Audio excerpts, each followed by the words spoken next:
equation of the curve passing through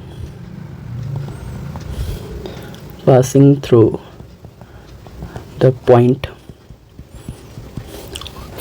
0 and 2, given that the sum of the coordinates of any point on the curve exceeds the magnitude of the slope, the magnitude of the slope of the tangent to the curve and at point by 5. Let's see this question. एक बार पढ़ते हैं इस question को वापस से, देखते हैं क्या पूछ रहा है क्वेश्चन। ठीक है, ये कह रहा है कि find the equation the curve passing through the point 0 and 2। एक कर्व है जो पास हो रहा है पॉइंट 0 and 2 से, given the sum of the coordinates of any point on the curve exceeds the magnitude of the slope of the tangent to the curve at that point by 5। See ये भी ध्यान रखना है, देखो एक तो ये तुम्हें ध्यान रखना है कि ये कुछ डाटा है, ये तुम्हें हेल्प करेगा, राइट। एक तो ये भी ध्यान रखना है कि given the sum of the coordinates of any point on the curve exceeds the magnitude of the slope of the tangent to the curve at that point by 5, at that point by 5। ध्यान देना, इसलिए ना तुम्हें ना यहाँ पे data दे रखा है डी बनाने के लिए। सी अगर मान लो कि मेरे पास कोई कर्व है, लेट टेक दिस कर्व, और मेरे पास अगर ये कर्व है और मैं अगर यहाँ पर इसने क्या बोला, the sum of the coordinates, let's take this point, एक पॉइंट ले लेते हैं इस कर्व पे, ये वाला पॉइंट ले लेता हूँ, चलो ये वाला पॉइंट ले लेता हूँ, दिस पॉइंट। इस पॉइंट का जो सम है, यहाँ जो x और y है, इसको अगर हम सम करते हैं x प्लस वाई, इसने क्या बोला, the sum of the coordinates of any point on the curve. कोई भी पॉइंट ले सकते हैं, हो सकता है कोई बंदा यहाँ पॉइंट ले और हो सकता है कोई अच्छा यहाँ पॉइंट ले, ठीक है, of any point on the curve exceeds the magnitude of the slope of the tangent to the curve at that point by 5। अब वो कह रहा है कि इस पॉइंट पे जो हमने टेंजेंट लिया है, ठीक है, अगर हम इसके सम करते हैं, मान लो कि मैं इसका सम करता हूँ, तो इसका जो टेंजेंट है वो बड़ा है, नो सॉरी, कह रहा है कि sum of the coordinates of any point on the curve exceeds the magnitude of the slope. अच्छा, ये जो सम ऑफ द कोऑर्डिनेट है ये बड़ा है, किससे बड़ा है, ये स्लोप के टेंजेंट से बड़ा है, ठीक है। और कितने से बड़ा है, किसी भी पॉइंट पे, इस पॉइंट पे ले लो, इस पॉइंट पे ले लो, ये तुम्हारा ये 5 से बड़ा है, तो dy बाई डी एक्स। देखो यहाँ पे ध्यान रखना कि ये मैग्नीट्यूड बोल रहा है, इट इज सेइंग मैग्नीट्यूड। अगर कोई चीज़ मैग्नीट्यूड है, कोई मैग्नीट्यूड तो मॉडुलस के अंदर है, इसका मतलब क्या है समझना। इससे मैग्नीट्यूड क्यों बोला, इसने मैग्नीट्यूड इसलिए बोला है कि हो सकता है कि कोई इस वाले कर्व को ले और मतलब टेंजेंट को ले, और हो सकता है कोई इस वाले टेंजेंट को ले, है ना। तो समझना ध्यान से, अगर मैं इस वाले टेंजेंट को ले रहा हूँ तो dy बाई डी एक्स जो मेरा आ रहा है वो पॉजिटिव है, लेकिन सॉरी इस वाले को ले रहा हूँ, हाँ पॉजिटिव है, और इस वाले को अगर मैं ले रहा हूँ तो dy बाई डी एक्स जो मेरा आ रहा है वो क्या है, मेरा वो नेगेटिव है। तो ये ध्यान रखना है हमें, ठीक है। इसलिए इसने dy बाई डी एक्स जो हम लेंगे, हम मॉडुलस में लेंगे, ध्यान देना। तो dy by D x modulus में है, प्लस ये 5 से एक्सीड कर रहा है, तो ये हमारे पास पर्टिकुलर डाटा है, ठीक है। अब हमें इस डाटा के अकॉर्डिंग समझना। तो अब देखना ध्यान से, मेरे पास x plus y equal to d Y by D x है, ठीक है, और प्लस 5 है। तो अगर मैं इस 5 को इधर ले जाता हूँ, अगर तुम ध्यान दो कि ये जो है ना, ये किसी से सॉल्व नहीं होगा उस तरीके से, मतलब ये सब्स्टिट्यूशन मेथड से सॉल्व नहीं होगा, ना ही y इक्वल टू अगर तुम वी एक्स पुट करोगे तब भी सॉल्व नहीं होगा, ये सेपरेबल नहीं है। तो ये क्वेश्चन है कैसे, देख ध्यान देना। अगर मैं तो इसको थोड़ा सा रीअरेंज करूँ तो मैं यहाँ पे लिख सकता हूँ d Y by D x modulus equal to x plus y minus 5। मैं अगर y को इधर लेके चले जाऊँ तो D Y by D X is minus Y equal to x minus Y. अब एक्स माइनस 5 ध्यान देना यहाँ पर। See we have this equation now. अगर तुम ध्यान दो तो मैं यहाँ पर एक इक्वेशन यहाँ पे इसको लिख सकता हूँ प्लस से d Y by D x, ठीक है, और मैं लिख सकता हूँ plus minus Y equal to x minus 5, ठीक है। एक इक्वेशन में ये लिख सकता हूँ, एक d Y by D x को पॉजिटिव, और एक बार डी वाई बाई, इसी चीज़ को अगर मैं ऐसे ले लूँ d Y by D x, मान लो कि इधर से देख लेते हैं, इधर से देख लेते हैं इस चीज़ को, अगर नेगेटिव ले लूँ मैं, ठीक है, तो यहाँ पे जाएगा x plus y equal to minus 5। ऐसा करते हैं, एक मिनट रुक जाओ, मैं तुम्हें इस तरीके से समझा देता हूँ वापस से। सी मैं क्या कह रहा हूँ कि हमारे पास ना, मैं d Y by D x को ऐसे रख सकता हूँ, d Y by D x modulus equal to x plus y minus 5, right. अब देखो ध्यान से, अब ये पॉजिटिव भी हो सकता है और ये नेगेटिव भी हो सकता है। अगर मान लो कि किसी ने पॉजिटिव ले लिया d Y by D x, क्योंकि देखो ऊपर जो टेंजेंट है, इस ग्राफ को देखना, हमारे पास हमें नहीं पता कि ग्राफ में इस वाले पॉइंट से हम टेंजेंट ले रहे हैं या ग्राफ में हम इस वाले पॉइंट से टेंजेंट ले रहे हैं, है ना, किसी भी पॉइंट से टेंजेंट ले सकते हैं। तो हमें तो सोल्यूशन दोनों के पॉइंट के लिए बनाना पड़ेगा। तो D Y by D x एक बार पॉजिटिव लिया मैंने, तो पॉजिटिव लिया मैंने d Y by D x equal to x plus y minus 5 किया, और एक बार मैंने d Y by D x को नेगेटिव लिया, ठीक है, और इसको लिख दिया मैंने एक्स प्लस वाई माइनस 5। ये भी इजीली हो जाएगा, अगर तुम दोनों तरफ माइनस माइनस मल्टीप्लाई करते हो जाएगा तो तुम्हारे पास आ जाएगा d Y by D x equal to minus x minus y plus 5।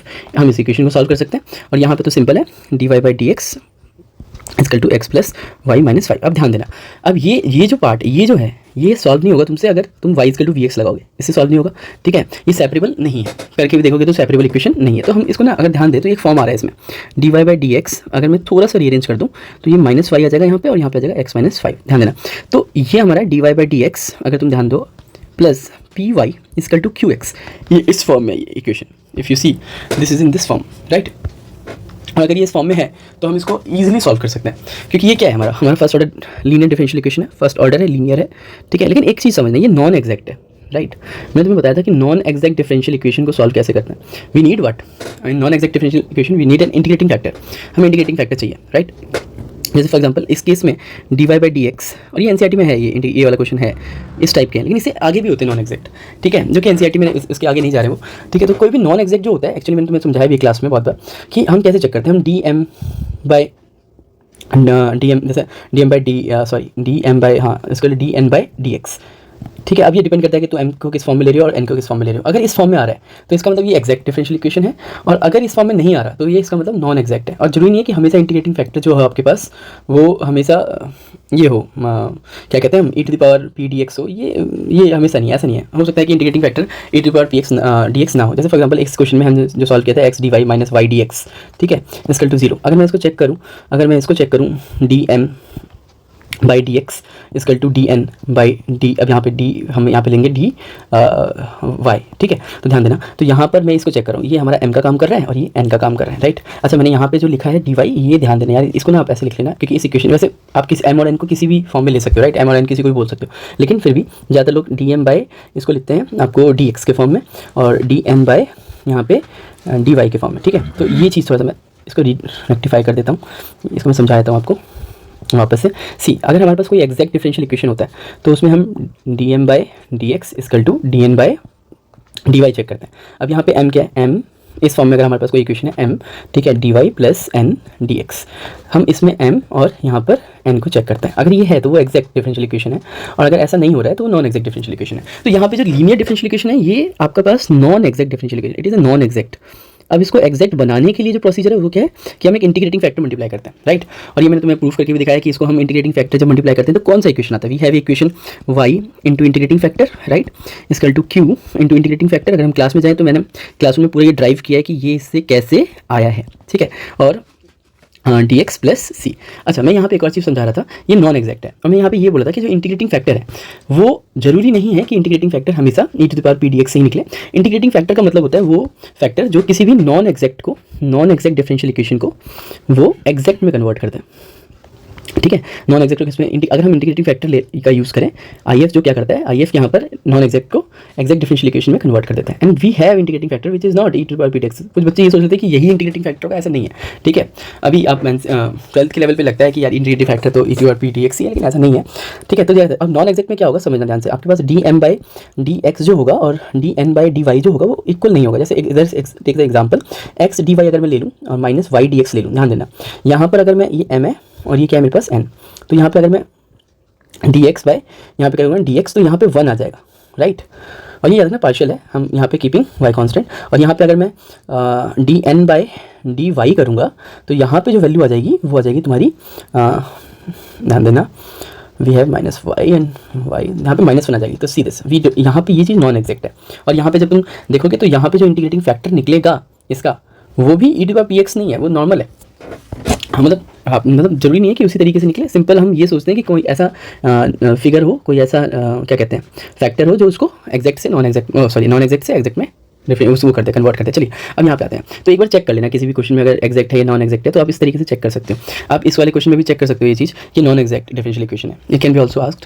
अब यहाँ पे आते हैं जरा, अब देखो यहाँ पे जो क्वेश्चन है हमारे पास वो क्या बोल रहा है, हमारे पास क्वेश्चन बोल रहा है, हमारे पास है question d Y by D x, we have d Y by D x equal to x plus y. पहले मैं इसको ही सॉल्व कर रहा हूँ, ठीक है। अगर एक सॉल्व हो गया तो वो तुम सॉल्व कर लोगे, उसमें कुछ ऐसा है नहीं।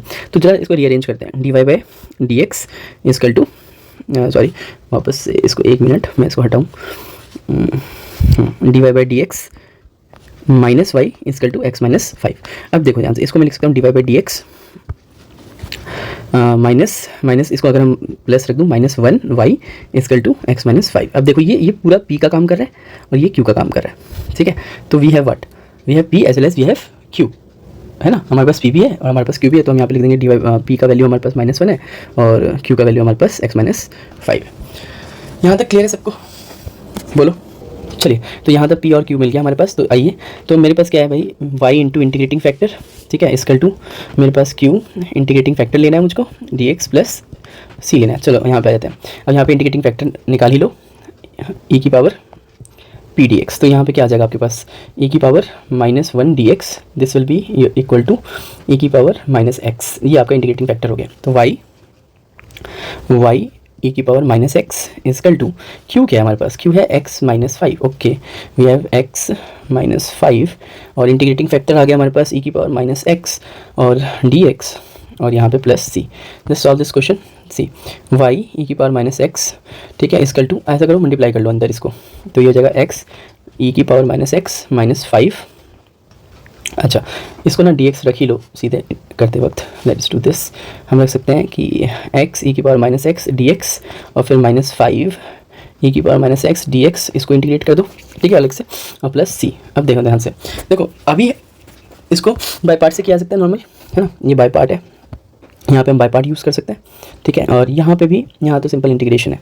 तो चलो यार पहले सिंपल इंटीग्रेशन ही देख लो, यहाँ पर कैसे करेंगे इसको। अगर मैं माइनस इसको बाहर ले जाऊँ तो -5 तो माइनस आ गया e की पावर -x। अब देखो यहाँ आप डायरेक्टली भी कर सकते हो, आप सीधे बोल सकते हो -e की पावर -x, राइट। लेकिन फिर भी किसी किसी को हो सकता है कि डाउट हो, e की पावर -x इसका जो मैं कर रहा हूँ इंटीग्रेशन, वो किस तरीके से कर रहा हूँ। एक मिनट, एक, हाँ चलिए, लेट्स स्टार्ट टू। मैं यहाँ पे ना -x को t मान लेता हूँ, ठीक है। और ये उनके लिए जो, मतलब मेरे को लगता नहीं कि इसकी जरूरत है, फिर भी let's do this. dx - dt equal to 1, तो dx इजकल टू क्या आ जाएगा, -dt। Just put it here, यहाँ पे माइनस है 5 e की पावर, यहाँ पे t हो गया, यहाँ पे -dt हो गया, ठीक है। तो -dt हो गया यहाँ पे आपके पास, तो क्या होगा यहाँ पे, ये -dt प्लस हो जाएगा, ठीक है। तो हमारे पास क्या आ जाएगा, अगर हम देखें यहाँ पर वी हैव x e की पावर -x dx और यहाँ पे हो जाएगा तुम्हारा माइनस प्लस, और जब इसको करोगे तो 5 e की पावर et होगा, et की वैल्यू -x है, तो ये आ जाएगा आपके पास, ठीक है। एक बार देख लो कि कोई गलती तो नहीं है, नहीं, ठीक है, ओके, प्लस c, यहाँ पे प्लस c और ये y e की पावर -x। अब आइए, अब यहाँ पे हम कर रहे हैं बाय पार्ट, इसको सॉल्व कर रहे हैं बाय पार्ट से। और बाय पार्ट मैंने बताया तुम लोगों को क्लासरूम में कि कैसे सॉल्व करना है। You have to see u dv equal to uv - v du, ठीक है। अब समझना, यहाँ पे आईलेट का यूज़ करना है, क्योंकि जनरल क्वेश्चंस एनसीईआरटी में जितने हैं वो तो आईलेट से हो ही रहे हैं, ठीक है। अब यहाँ पे आईलेट क्यों यूज़ करते हैं, जिनको नहीं पता, प्रायोरिटी हम देखते हैं किसको u माना जाए। तो u यहाँ पर एल्जेब्रिक को माना जाएगा और जो अदर पार्ट है dv वो माना जाएगा उसको, जैसे यहाँ पे x dx है मेरे पास यहाँ पर, तो मैं u मान लूँगा यहाँ पर x को और dv मान लूँगा मैं पूरे इस पार्ट को, ex - dx, ध्यान रखना। और फिर इसको इंटीग्रेट करेंगे, क्योंकि हमारे पास u भी चाहिए हमको, v भी चाहिए, और फिर हमें इस फॉर्म में लाना है, राइट। तो यहाँ पे आइए जरा, अच्छा इस पार्ट को ही इंटीग्रेट करेंगे, यहाँ तो डिफरेंशिएट करेंगे, तो है ही पहले से इंटीग्रेबल। एक मिनट, ये वाला पार्ट, ठीक है। चलो यहाँ पे दो, तो u हमारे पास, u हमने किसको लिया है, हमने u लिया अलजेब्रा को, तो x हम इसको कर रहे हैं, इस वाले पार्ट को कर रहे हैं, ठीक है। और ये तो चलो इसको कर दो differentiate, du by dx equal to 1, तो du इजकल टू dx। अब इसको कर दो इंटीग्रेट वापस से, तो ये हो जाएगा v, अभी मैंने कहा था e की पावर -x का क्या होता है, माइनस e की पावर दिस, तो ये आपके पास v भी आ गया है, आपके पास du भी आ गया है, जो आपको यूज़ करेंगे u भी है आपके पास। Let's do the question now. See यहाँ पर हमारे पास देखिए, ये अच्छा क्वेश्चन है, थोड़ा सा इसमें देखना है आपको ये चीज़। तो y e की पावर -x इजकल टू, अब देखो ध्यान से, अब just put the use the by part. u क्या है हमारे पास, u है हमारे पास x, u है हमारे पास x है, v क्या है हमारे पास -e की पावर -x है, ठीक है। उसके बाद माइनस v क्या है फिर से हमारे पास -e की पावर -x है, और व्हाट वी हैव, हमारे पास du क्या है, du हमारे पास dx है, ठीक है। प्लस हमारे पास पहले से भी है कुछ 5e की पावर -x प्लस c, ये भी मत भूलना, गलत हो जाएगा वरना, ठीक है। तो let's do this, x -e की पावर -x, और यार ऐसा अगर इसको ले आओ अंदर, ये माइनस प्लस हो जाएगा, फिर इंटीग्रेट करेंगे तो फिर से माइनस हो जाएगा, है ना। करके देख लेते हैं, प्लस हो गया, फिर e -x dx, राइट, फिर प्लस 5e की पावर -x प्लस c, तो y e की power -x, let's do this, minus है। अब यहाँ पे आ जाओ, इसको करो तो यहाँ जाएगा -e की पावर x प्लस 5e की power -x plus c, y e की पावर -x। तुम इसको रीअरेंज कर सकते हो, कि हम यहाँ पे क्या कर सकते हैं, इन दोनों वैल्यू को अगर मैं एक साथ ले जाऊँ तो यहाँ पे क्या आ जाएगा मेरे पास, x -e की पावर -x प्लस 5, ई की पावर माइनस एक्स माइनस ई की पावर माइनस एक्स प्लस सी। अगर मैं यहाँ से किसको कॉमन ले लूँ, लेट्स कुछ कॉमन ले लेते हैं। यहाँ पे क्या कॉमन है, ई की पावर माइनस एक्स को कॉमन ले लो, माइनस ई की पावर एक्स को माइनस ई की पावर एक्स को कॉमन ले लिया तो यहाँ एक्स हो गया, और माइनस को कॉमन लिया तो यहाँ पे माइनस 5 हो गया। देख लो एक बार, माइनस की पावर एक्स कॉमन लेंगे तो हाँ ठीक है ओके, और यहाँ पे माइनस ई की पावर माइनस एक्स प्लस सी। अब आइए ज़रा, अब आप ऐसा कीजिए, यहाँ से डिवाइड कीजिए, इसको ले जाइए नीचे, तो यहाँ पे आएगा माइनस ई की power minus X X minus 5 minus ई की power minus X plus C by ई की पावर माइनस एक्स, राइट। तो ये चीज़ हट जाएगी, तो यहाँ जाएगा माइनस एक्स माइनस 5 और यहाँ हो जाएगा तुम्हारा -1 और यहाँ हो जाएगा सी बाई ई की power minus x y equal to. चलिए अब देखो ध्यान से, यहाँ पे हम लिख सकते हैं माइनस एक्स माइनस का प्लस 5 -1 प्लस सी ई की पावर ऊपर जाएगा तो प्लस 2 हो जाएगा, राइट। यहाँ तक हमने ये किया, तो हमारे पास क्या आ गया, हमारे पास इक्वेशन जो आ रहा है वो है y इक्वल टू, अब देखो ध्यान से, यहाँ जाएगा माइनस एक्स प्लस 4 और यहाँ पे हो जाएगा तुम्हारा प्लस सी की पावर एक्स। अब देखो ये हमारा जनरल सोल्यूशन है, हमने तुम्हें बताया था जनरल सोल्यूशन है हमारे पास, तो हमारे पास कोई ना कोई डाटा होगा क्वेश्चन में जो हमें हेल्प करेगा पार्टिकुलर सोल्यूशन निकालने के लिए, और हमारे पास ये यहाँ पर दिखा हुआ है, हमारे पास दे रखा है the equation the curve passing through the point 0 and 2, this is the 0 and 2। ये हमें हेल्प करेगा कि हम 0 क्या है, 0 है एक्स और 2 क्या है, 2 है हमारे पास, हाँ 0 हमारा x है और 2 हमारे पास y है, तो यहाँ पे आएगा 2 y में डाल दो और x में डाल दो 0, ठीक है, और यहाँ पे आ जाएगा प्लस 4 सी की पावर ई की पावर x में क्या डालना है, x में डालना है 0, राइट। तो 0 डाल दिया तो हमारे पास ये जाएगा प्लस है, यहाँ पे प्लस है, तो हमारे पास c की जो ये तो हो गया आपका 1, ठीक है। तो c की जो वैल्यू आ जाएगी वो आ जाएगी 2 - 4 इक्वल टू c, तो c की वैल्यू हो जाएगी -2। Now find the particular solution c, हम यहाँ पे पार्टिकुलर सोल्यूशन फाइंड कर सकते हैं, हमारे पास इक्वेशन पड़ा हुआ है, ये हमारा इक्वेशन है y equal to general solution जो हमारा है y equal to -x plus 4, यहाँ पे मैं -2 c की वैल्यू c e की पावर x है, तो c की वैल्यू हम जानते हैं -2 है, just put the values y equal to -x plus 4 -2 e की पावर x, तो हम इसको लिख सकते हैं थोड़ा सा 4 - x -2 e की पावर x। ये आपका पहला आ गया सोल्यूशन, मुझे पार्टिकुलर सोल्यूशन पहला। याद रखना अभी हमें एक और निकालना पड़ेगा, वो तुम निकाल लोगे, this is first particular solution, ठीक है। अब ध्यान से देखना, अब तुम्हें इस पार्ट को, नेक्स्ट जो पार्ट है हमारा, क्योंकि ये जो पार्ट है सी, ये जो पार्ट है ये दिस वन, यहाँ पे ये सेम तरीके से करना है, इसमें कुछ नहीं है ऐसा जो तुमसे नहीं होगा। dy/dx अगर आपने एक बार देख लिया है इक्वल टू -x, देखो प्लस नहीं सॉरी -y प्लस 5, राइट। अब देखो तो dy/dx प्लस y चला गया इधर, इक्वल टू मैं यहाँ पे 5 - x रख रहा हूँ, तो ये भी तुम्हारा dy/dx py equal to qx, अगर तुम देखो तो इस फॉर्म में आ रहा है। यहाँ पे तुम्हारा p का काम करेगा 1, यहाँ पे तुम्हारा q का काम करेगा 5 - x and everything will be the same. तो ये तुम कर सकते हो, होप तुम ये कर लोगे सेकेंड पार्ट। चलिए कर देते हैं सेकेंड पार्ट भी, कोई इशू नहीं है, let's do this question also. चलिए यहाँ पे देखिए ध्यान से, तो p है हमारे पास, q है, ओके लेट्स डू। तो dy/dx है हमारे पास, ठीक है। तो भाई वापस से इंटीग्रेटिंग फैक्टर निकाल लो, पहले इंटीग्रेटिंग फैक्टर निकाल लो, तो e की पावर p dx, यहाँ पे तुम्हारे पास क्या आ जाएगा, e की पावर p क्या है, p है तुम्हारा 1 dx, भाई तो तुम्हारा आ जाएगा ex, right. This is your integrating factor, right. Now come to this y into integrating factor equal to q into integrating factor, मेरे ख्याल से ये कर लेंगे अब सब, dx प्लस c, फिर से बाई पार्ट सब कुछ वही होगा यूज़, e की power x equal to q है यहाँ पे 5 - x, ध्यान रखना यहाँ पे जो q है वो 5 - x है, वहाँ पे ऐसा नहीं था, ठीक है।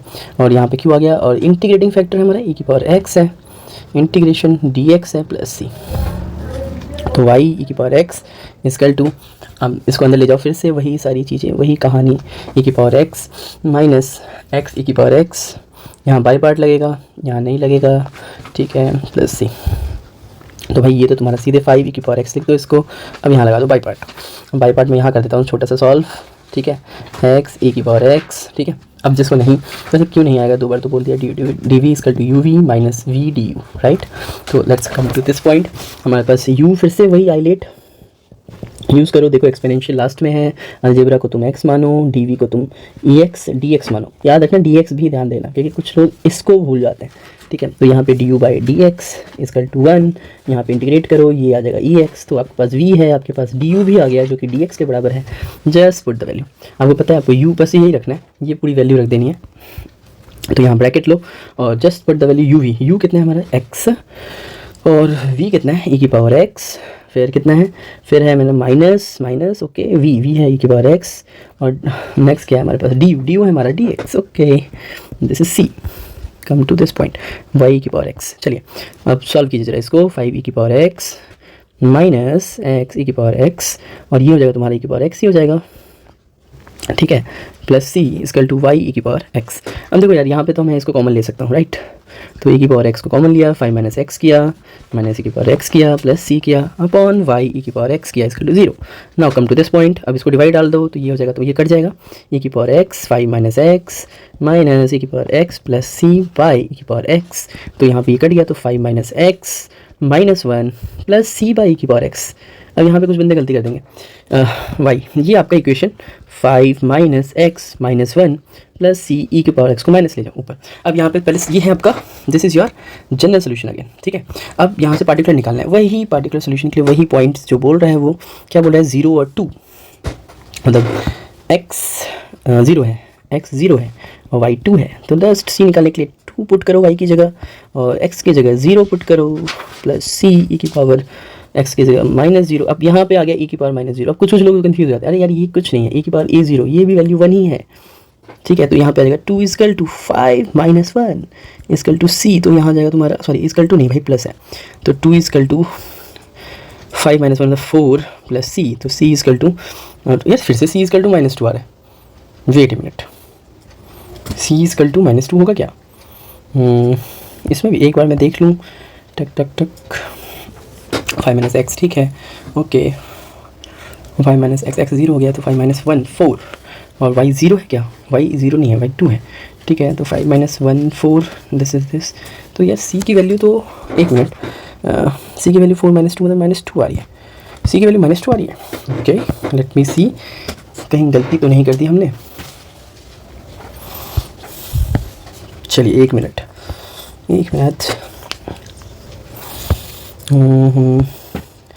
इंटीग्रेटिंग फैक्टर, ठीक है, भाई ई की पावर एक्स, ठीक है, की तो है गलती हमने, यहाँ गलती हो रखी है, सी, यहाँ देखो, यहाँ एक मिस्टेक कर दी है, देखिए हमने यहाँ पे बस प्लस माइनस की गलती है, माइनस है ये चीज़, अब ये माइनस अंदर जाएगा तो ये प्लस होगा, ये प्लस होगा, ये भी प्लस होगा, ये भी प्लस होगा, बस इतनी सी चीज़ थी, ध्यान नहीं दी, ये क्लासरूम में हमने सॉल्व किया है क्वेश्चन, ठीक है, प्लस प्लस प्लस प्लस, तो ये डिवाइड होगा, ये प्लस होगा, ये प्लस होगा, see this is the main problem, ये प्लस होगा, ठीक है, तो ये प्लस है भाई, तो ये आ गया आपके पास प्लस सी, तो यहाँ देखो, यहाँ पे 6 बनेगा, ये दिस इज 6, तो सी की जो वैल्यू आ रही है अगर हम देखें तो ये 6 है, and C 2 equal to 6 plus C, तो सी इजकल टू क्या गया, 2 minus 6, that is minus 4, okay, let's come to this point. अब सी हमारे पास है, जनरल सोल्यूशन हमारे पास है, ये रहा, यहाँ से पार्टिकुलर निकाल लो, put the value Y equal to 5 minus X plus 1, और सी की वैल्यू है माइनस 4 ई की पावर माइनस एक्स। अब देखो 5 माइनस 1 6, तो 6 माइनस एक्स माइनस 4 ई की power minus x, this is our next solution.